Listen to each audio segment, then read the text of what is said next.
Grant Denyer is in the fight of his life. His back broken, cracked in 6 places. The 31-year-old Seven personality was driving a 5.5-tonne monster truck this week when it landed badly during stunt rehearsals. Now the TV funny man faces a very serious reality. Sophie Hull with this exclusive report.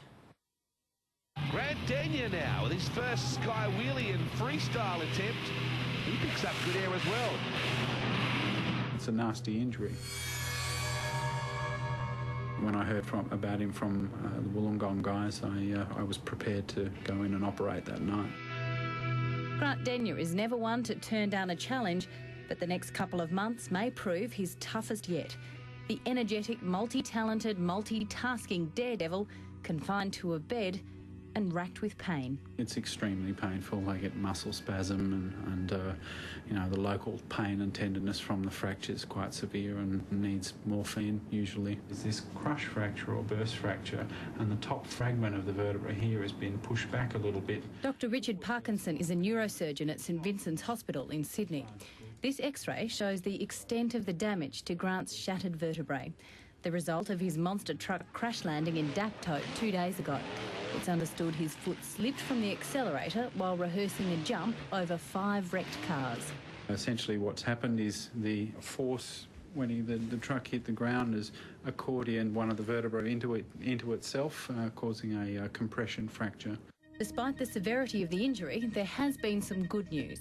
There won't be the need for surgery. The most positive thing is that he hasn't banged his spinal cord. Yeah, and I don't get to say that to everyone. And how's Grant coping? Is he in good spirits? Plenty of people find it tough, and who could blame them?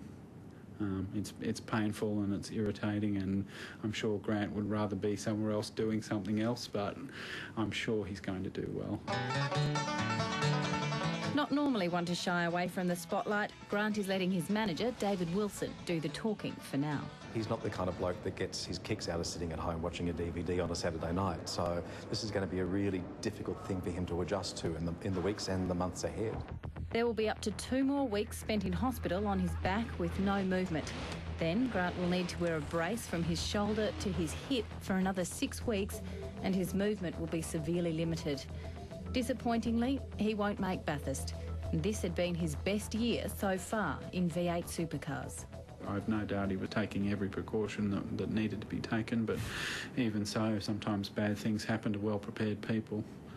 And yes, spinal injuries are a serious problem, and we see them all the time.